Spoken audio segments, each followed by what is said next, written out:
नमस्कार दर्शक मित्रों, मैं हूं दिया खटवानी और स्वागत है आपका के न्यूज में। चलिए गौर करते हैं आज के मुख्य समाचारों से पहले कुछ हेडलाइंस पर। मध्य प्रदेश के मुख्यमंत्री शिवराज सिंह चौहान ने कांग्रेस पर बड़ा हमला बोला है। उन्होंने कहा कि राहुल गांधी कांग्रेस को डुबाने में जुटे हैं, उनके रहते हमें को कुछ करने की जरूरत नहीं है।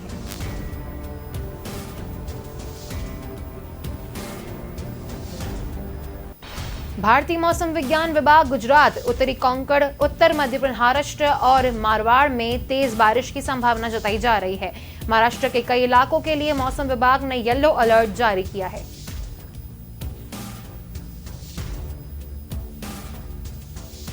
पंजाब कांग्रेस में मची उथल-पुथल के बीच कांग्रेस नेता डैमेज कंट्रोल में लगे हैं। इस बार डैमेज कंट्रोल की कमान राजस्थान के राजस्व मंत्री और पंजाब कांग्रेस के ऑब्जर्वर हरीश चौधरी ने संभाल रखी है।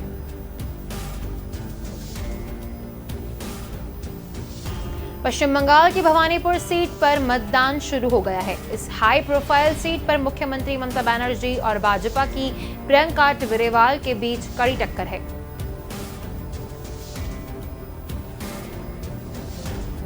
छत्तीसगढ़ में बहुचर्चित नागरिक आपूर्ति निगम घोटाले पर राजनीति जारी है। पूर्व मुख्यमंत्री डॉक्टर रमन सिंह ने मंगलवार को सर्वोच्च न्यायालय में दिए प्रवर्तन निदेशालय के सीलबंद हलफनामे का हवाला देकर आरोप लगाया था कि मुख्यमंत्री भूपेश बघेल नान के 2 आरोपियों को बचा रहे हैं। तो चलिए गौर करते हैं मुख्य समाचारों पर। एमपी के मुख्यमंत्री शिवराज सिंह चौहान ने कांग्रेस पर बड़ा हमला बोला। उन्होंने कहा कि राहुल गांधी कांग्रेस को डुबाने में जुटा रहे हैं, उनके रहते हमको कुछ नहीं करने की जरूरत है। शिवराज ने कहा बयान बुधवार को टीमगढ़ में दिया था। वे पृथ्वी विधानसभा क्षेत्र में उपचुनाव के लिए प्रचार में जुटे हैं। मुख्यमंत्री ने टीकमगढ़ के गौर में सभा को संबोधित करते हुए पंजाब में चल रहे घटनाक्रम और कन्हैया कुमार के कांग्रेस में शामिल होने पर भी बयान दिया। शिवराज ने कहा कि राहुल ने पंजाब में बनी बनाई सरकार निपटा दी। अच्छे खासे अमरिंदर सिंह मुख्यमंत्री बने हुए थे। सिद्धू के चक्कर में अमरिंदर गया और फिर सिद्धू भी भाग गए। शिवराज सिंह ने कहा कि कांग्रेस अब कन्हैया कुमार जैसे देशद्रोहियों की भर्ती कर रही है। ऐसे लोग कहते थे कि भारत तेरे टुकड़े होंगे। कांग्रेस के देश को बर्बाद करने वाली पार्टी है, अब जनता उसे नहीं छोड़ेगी। बीजेपी के राष्ट्रीय महामंत्री कैलाश विजयवर्गीय ने जवाहरलाल नेहरू विश्वविद्यालय छात्र संघ के पूर्व अध्यक्ष कन्हैया कुमार पर टिप्पणी की है। उन्होंने इंदौर में कहा कि अगर कोई गटर से निकलकर नाले में गिरकर फंस जाता है तो मैं केवल उसके साथ सहानुभूति रख सकता हूं। भारतीय मौसम विज्ञान विभाग गुजरात, उत्तरी कोंकण, उत्तर मध्य महाराष्ट्र और मारवाड़ में तेज बारिश की संभावना जताई जा रही है। महाराष्ट्र के कई इलाकों के लिए मौसम विभाग ने येलो अलर्ट जारी किया है। बता दें कि येलो अलर्ट बिजली, तेज हवाओं और गरज के साथ अलग अलग स्थानों पर भारी बारिश का संकेत देता है। चक्रवाती तूफान गुलाब ओडिशा के समुद्री तट से टकराने के बाद कमजोर पड़ चुका है, लेकिन गुलाब का असर आंध्र प्रदेश, ओडिशा, पश्चिम बंगाल, छत्तीसगढ़, झारखंड और बिहार होते हुए अन्य राज्यों तक पहुंच रहा है। गुजरात, कोंकण और मारवाड़ का भी मध्य में से तेज बारिश हो रही है। मौसम विभाग ने राष्ट्रीय राजधानी दिल्ली में भी बारिश होने की संभावना जताई है। दिल्ली एनसीआर में 30 सितंबर से 2 अक्टूबर तक बारिश की संभावना जताई गई है। मौसम विभाग की माने तो दिल्ली एनसीआर में आज हल्की बारिश देखने को मिल सकती है। आईएमडी ने बताया कि चक्रवाती गुलाब के साथ कारण दिल्ली, पश्चिमी उत्तर प्रदेश में हल्की से मध्यम बारिश की संभावना। दिल्ली एनसीआर में अधिकतम तापमान करीब 35 डिग्री रहने की संभावना है, वहीं न्यूनतम तापमान 28 डिग्री के पास है।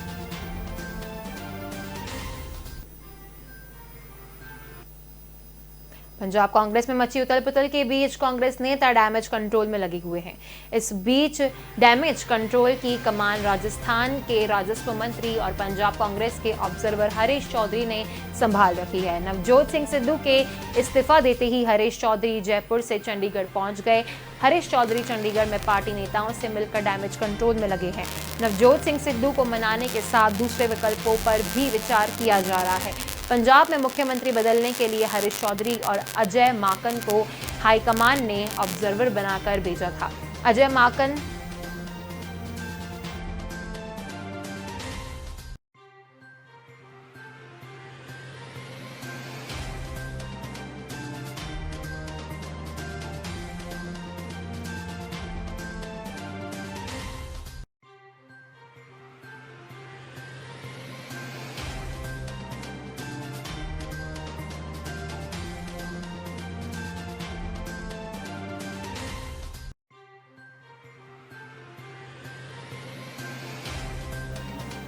अजय माकन को हाईकमान ने ऑब्जर्वर बनाकर भेजा था। अजय माकन दिल्ली लौट आए थे, लेकिन हरीश ने नए सीमा चरणजीत सिंह चन्नी की पूरी कैबिनेट बनने तक चंडीगढ़ और दिल्ली में ही रुके। चौधरी राहुल गांधी ने नजदीक माने जाते हैं। पंजाब के पूरे घटनाक्रम पर राहुल गांधी को पल पल की रिपोर्ट दे रहे हैं। हरीश चौधरी इससे पहले पंजाब को प्रभारी रह चुके हैं। पंजाब कांग्रेस में सिद्धू के इस्तीफे के बाद हलचल तेज है। इस बार प्रदेश प्रभारी हरीश रावत चंडीगढ़ नहीं गए हैं। बताया जाता है कि एक रणनीति के तहत ऐसा किया गया है। हरीश रावत की जगह हरीश चौधरी को चंडीगढ़ भेजा गया है और अभी वे ही कांग्रेस हाईकमान को पूरी रिपोर्ट दे रहे हैं। उन्होंने नवजोत सिंह सिद्धू के संपर्क किया था। सिद्धू के नजदीक नेताओं से भी बैठकें चल रही है। अभी तक सिद्धू मान नहीं रहे हैं। कांग्रेस की रणनीति फिलहाल सिद्धू और उनके समर्थकों को मनाने की है। सिद्धू अगर इस्तीफा देने पर अड़े रहे तो प्लान बी तैयार किया गया है। फिलहाल कांग्रेस हाईकमान की रणनीति के हिसाब से स्थानीय स्तर पर मामले को सुलझाने का प्रयास किया जा रहा है, लेकिन विवाद अब तक बरकरार है।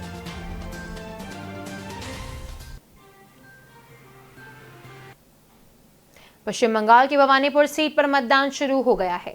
इस हाई प्रोफाइल सीट पर मुख्यमंत्री ममता बनर्जी और भाजपा की प्रियंका टिब्रेवाल के बीच कड़ी टक्कर है, जबकि सीपीआई की ओर से श्रीजिब विश्वास मैदान में है।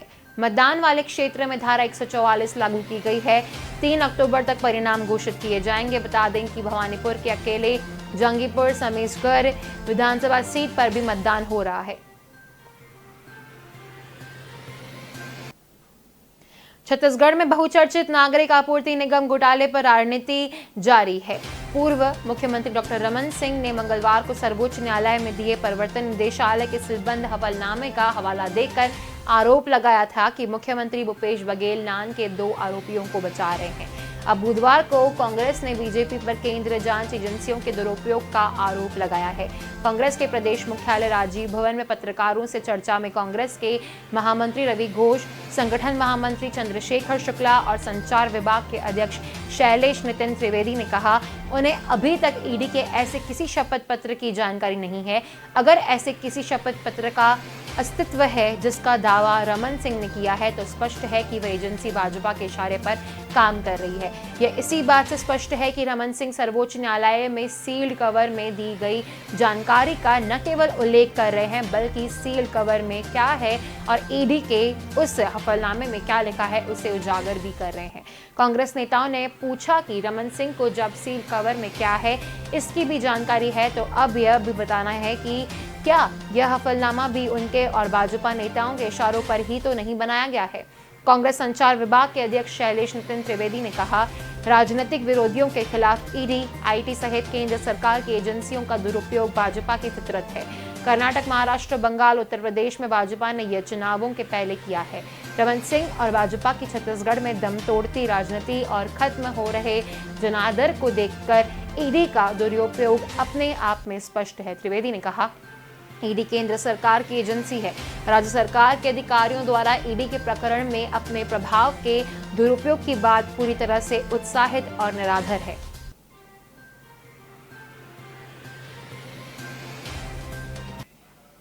तो चलिए, वक्त तो चला छोटे से ब्रेक का। जल्द मिलेंगे इस ब्रेक के बाद। जसप्रीत अच्छा कर रहा है ना? हाँ ठीक है। फास्ट बॉलर बन जाएगा ना? मैडम इसका रनअप इतना छोटा है ना, फास्ट बॉलर बनना बहुत मुश्किल है। जो बोले तू रफ्तार नहीं पकड़ पाएगा सर, उसको पलट दे। तेरा नन्हा सा रनअप बीच में आएगा। जिसने भी कहा है तूने गलत रास्ता चुना है, तेरा हंसता हुआ चेहरा मुन्ना तेरी खुद की किल्ली उड़ाएगा। तू किसे डराएगा? जा एक यॉर्कर में सबकी पकड़ पलट दे।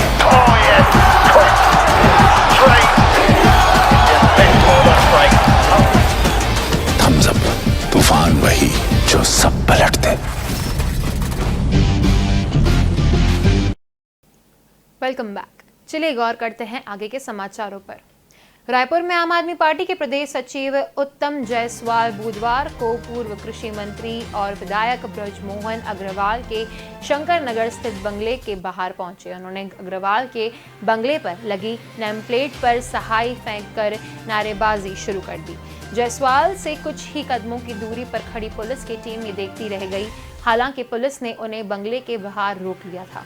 उत्तम के साथ पार्टी के अन्य कार्यकर्ता भी थे। आप कार्यकर्ता ब्रजमोहन अग्रवाल के इस्तीफे की मांग करते हुए नारेबाजी कर रहे थे। दरअसल हाल ही में किसान आंदोलन को लेकर अग्रवाल के दिए बयान के बाद से आप नेता नाराज है।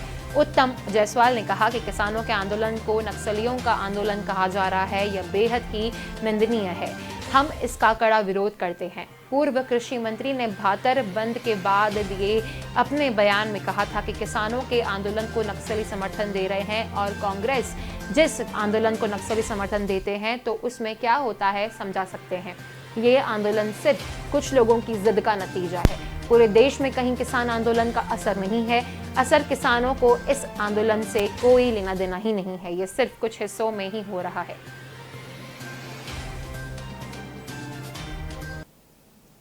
छत्तीसगढ़ की राजधानी में बुधवार की दोपहर एक हादसा हो गया।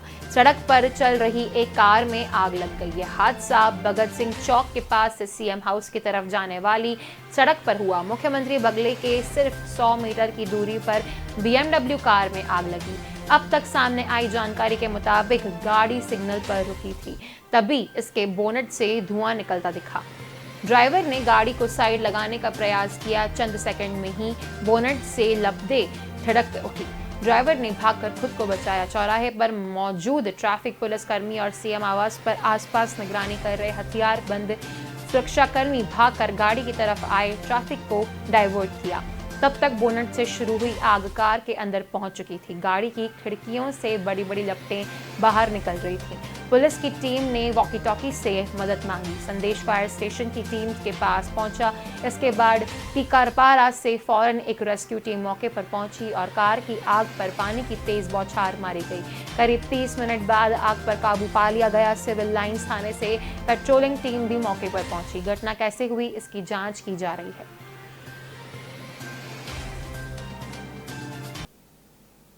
सीबीआई टीम बुधवार देर रात आनंद गिरी को लेकर रात करीब 7:40 पर हरिद्वार श्यामपुरा कांगड़ी स्थित उनके आश्रम पहुंची, जहां करीब 7 घंटे तक जांच पड़ताल की गई।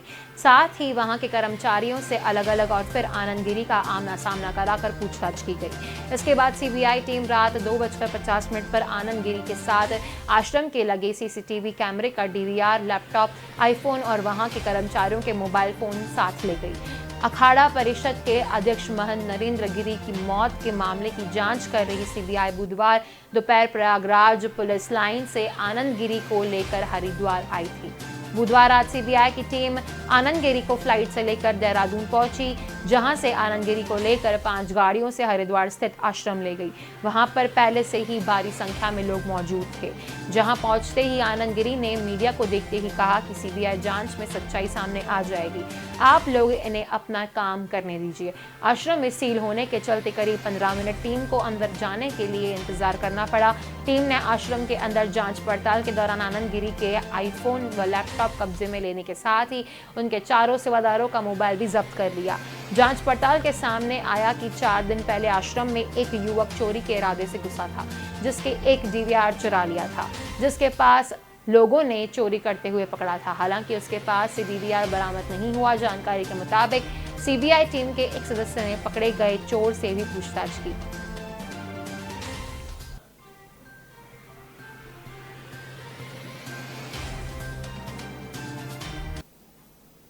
मध्य प्रदेश का होशंगाबाद एकमात्र ऐसा शहर है जहां जीवनदायिनी नर्मदा नदी पर 5 पुल बनी है। इसमें रेलवे के 3 और NH 69 के 2 पुल हैं। 6वां पुल निर्माणाधीन है। इतना ही नहीं, जिले भर में नर्मदा नदी पर 3 पुल और बने हैं जो सहिर और रायसेन जिले को जोड़ते हैं। नर्मदा नदी के पुल की तस्वीर शेयर कर केंद्रीय मंत्री गडकरी ने इसे प्रगति का हाईवे कहा था। नर्मदा नदी पर कुल 8 पुल प्रदेश में किसी और जिले में नहीं है। ट्रेन और सड़क मार्ग के यह पुल 200 मीटर की ऊंचाई आसमान से अद्भुत दिखते हैं। इस नज़ारे को वीडियो में पहली बार अपने पाठकों को दिखा रहे हैं। ये पुल विंध्याचल और सतपुड़ा के पहाड़ी इलाकों को भी जोड़ते हैं। होशंगाबाद शहर में नर्मदा नदी पर रेलवे के 3 और सड़क मार्ग के 2 पुल हैं। इसमें सबसे पुराना रेलवे पुल 1884 में, दूसरा 1968 में, तीसरा 1993, चौथा 2019 और 5वां पुल 2021 में बनकर तैयार हुआ। 1968 में सड़क मार्ग से लिए ब्रिज बनवाया गया था। 2021 में बनकर तैयार हुआ 4 लेन पुल नेशनल हाईवे 69 को जोड़ेगा। पुराने सड़क पुल से रोजाना 35,000 से अधिक वाहन गुजरते हैं। बूदनी होशंगाबाद खराघाट पर 1968 में बने पुल पर बढ़ते ट्रैफिक का दबाव कम करने के लिए नर्मदा नदी पर एक और पुल निर्माणाधीन है।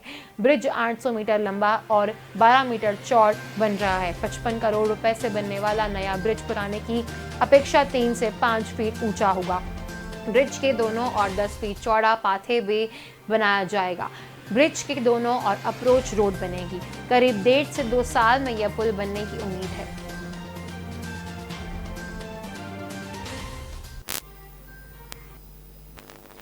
दिल्ली में पेट्रोल का दाम 101.64 रुपए जबकि डीजल का दाम 89.87 रुपए प्रति लीटर है। मुंबई में पेट्रोल की कीमत 107.71 रुपए व डीजल की कीमत 97.52 रुपए प्रति लीटर। सरकारी तेल कंपनियों की ओर से आज फिर पेट्रोल डीजल के दामों में बढ़ोतरी हुई है। आज डीजल के दाम में 30 से 31 पैसे तो वहीं पेट्रोल के दाम 24 से 25 पैसे बढ़े हैं। दिल्ली में पेट्रोल का दाम 101.64 रुपए जबकि डीजल का दाम 89.87 रुपए प्रति लीटर है। मुंबई में पेट्रोल की कीमत 107.71 रुपए व डीजल की कीमत 97.52 रुपए प्रति लीटर है। कोलकाता में पेट्रोल का दाम 102.17 रुपए प्रति लीटर, डीजल का दाम 92.97 रुपए प्रति लीटर है। वहीं चेन्नई में भी पेट्रोल 99.36 रुपए लीटर है तो डीजल 94.45 रुपए लीटर है।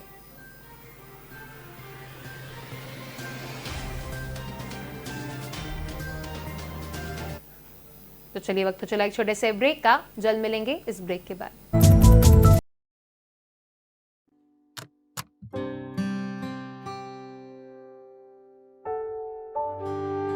यादों में खो जाना बड़ा आसान होता है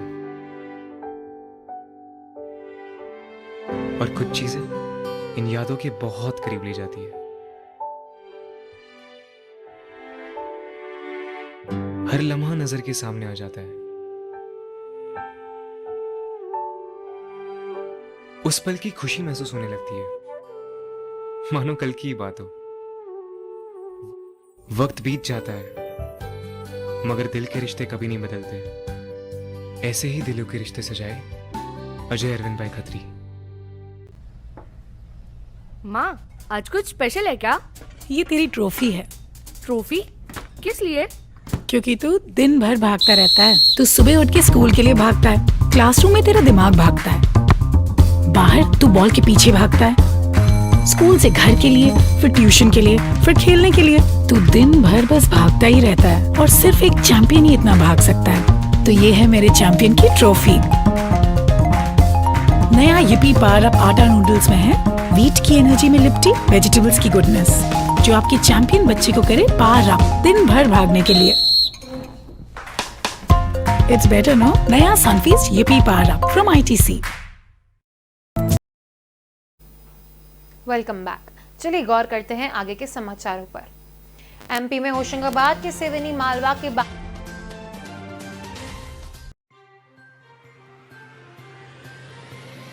जुड़े नेता उनके बेटे चौकीदार मधुसूदन लोवंशी फिल्मी गानों पर झूमते दिख रहे हैं।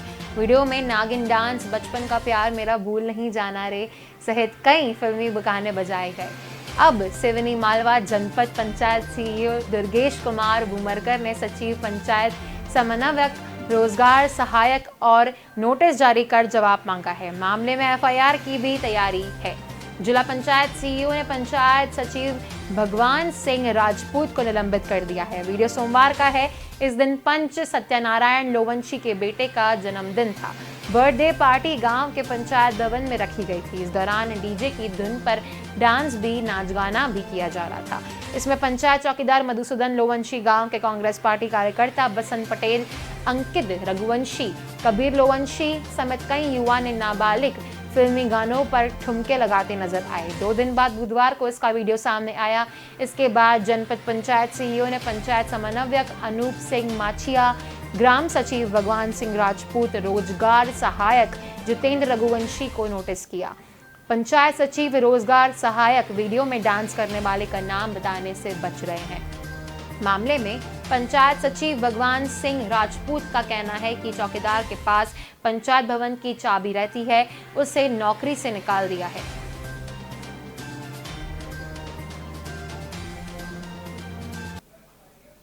एमपी में 1 लोकसभा और 3 विधानसभा सीटों पर होने वाले उपचुनाव के लिए 1 से 8 अक्टूबर तक नामांकन दाखिल होना है। खंडवा लोकसभा सीट पर सबकी नजरें हैं। यहां से कांग्रेस से टिकट के प्रबल दावेदार अरुण यादव है, लेकिन बुरहानपुर से निर्दलीय विधायक सुरेंद्र सिंह शेरा अपने परिवार और राजनारायण सिंह भी टिकट की दौड़ में शामिल है। ऐसे में यादव दिल्ली पहुंच गए हैं। वे गुरुवार को प्रदेश अध्यक्ष व पूर्व मुख्यमंत्री कमलनाथ से मुलाकात करेंगे।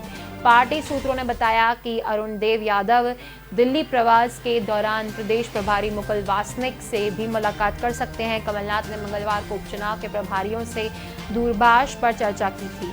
खंडवा चुनाव के लिए कांग्रेस ने पूर्व मंत्री मुकेश नायक को प्रभारी व राजकुमार पटेल को सह प्रभारी बनाया है। दोनों नेता पार्टी प्रत्याशी, पदाधिकारी और कार्यकर्ताओं के बीच समन्वय का काम करेंगे। खंडवा के अलावा 3 विधानसभा सीटों पृथ्वीपुर, जोबट व रेगांव के लिए प्रभारी व सह प्रभारी नियुक्त किए गए हैं। प्रदेश कांग्रेस अध्यक्ष कमलनाथ 2 अक्टूबर को भोपाल में उपचुनाव के प्रभारी और पार्टी पदाधिकारी के साथ बैठक करेंगे। कांग्रेस की रणनीति है कि चारों सीटों के प्रत्याशियों की कांग्रेस भाजपा से पहले कर दी जाए। बताया जाता है कि कमलनाथ भोपाल आने से पहले प्रदेश प्रभारी मुकुल वासनिक सहित अन्य वरिष्ठ नेताओं के साथ संभावित प्रत्याशियों को लेकर विचार विमर्श कर सकते हैं, क्योंकि वे अपने स्तर पर प्रत्याशी चयन के लिए सर्वे कर चुके हैं। यही वजह है कि अरुण यादव इस बैठक से पहले कमलनाथ व वासनिक से मुलाकात करना चाहते हैं।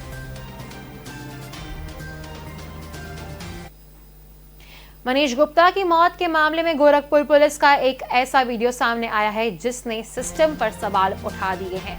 मंगलवार रात के इस वीडियो में डीएम व एसएसपी मीनाक्षी और उसके परिवार को किसी भी हाल में केस न दर्ज कराने की सलाह दे रहे हैं। बीआरडी मेडिकल कॉलेज पुलिस चौकी में यह वीडियो बना है। इसमें मीनाक्षी 4 साल के मासूम बेटे को गोद में लेकर डीएम विजय किरण या अनंत को और एसएसपी डोपन विविपिन ताड़ा से पति की मौत का इंसाफ मांग रही है। वीडियो की पुष्टि करते हुए मनीष की पत्नी मीनाक्षी ने कहा कि रात 8 से रात 12 बजे तक अधिकारियों और परिवार की बैठक 2 राउंड चली। इसमें डीएम विजय किरण आनंद और एसएसपी डॉक्टर विपिन ताड़ा ने किसी भी हाल में केस न दर्ज कराने की सलाह दी। मृतक मनीष के बहनोई आशीष गुप्ता ने बताया कि मीनाक्षी के साथ वह भी मौजूद थे। मीनाक्षी भाभी ने सरकारी नौकरी की मांग करते हुए कहा था कि अब उनकी और बेटे की परवरिश कौन करेगा। इस पर अधिकारी समझाते रहे कि मनीष कोई सरकारी नौकरी तो नहीं करते थे जो आपको मिलेगी।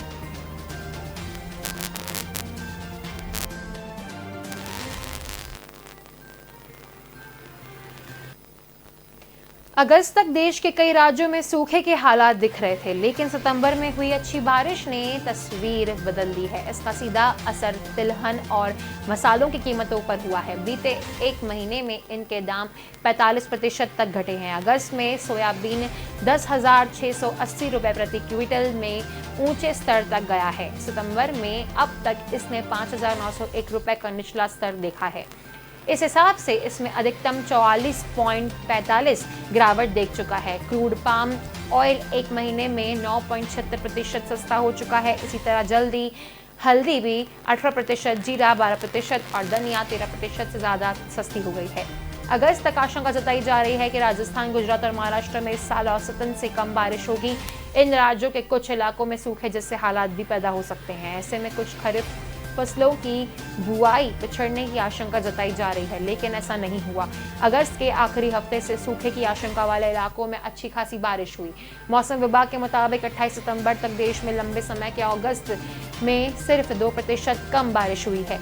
चूंकि अभी बारिश का सीजन खत्म नहीं हुआ है, लिहाजा उम्मीद की जानी चाहिए कि यह कमी भी पूरी हो जाएगी। केडिया एडवाइजर के डायरेक्टर अजय केडिया सेटलमेंट एकदम पलट है। इसका सबसे ज्यादा असर खाद्य तेल पर होगा, क्योंकि बीते 1 महीने में सोयाबीन के भाव करीब आधे रह गए हैं।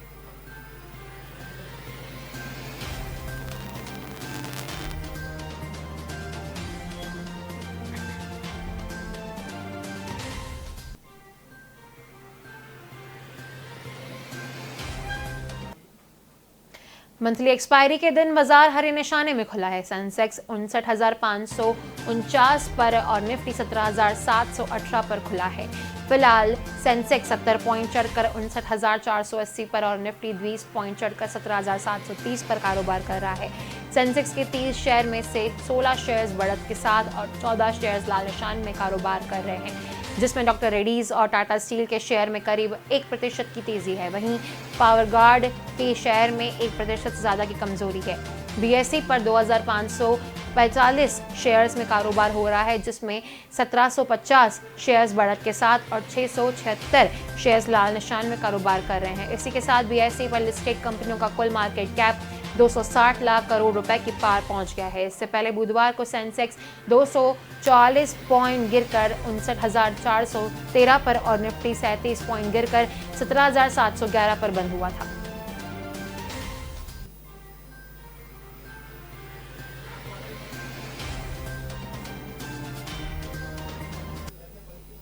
तो अभी के समाचारों में बस इतना ही। अधिक जानकारी के लिए देखते रहिए के न्यूज़। नमस्कार।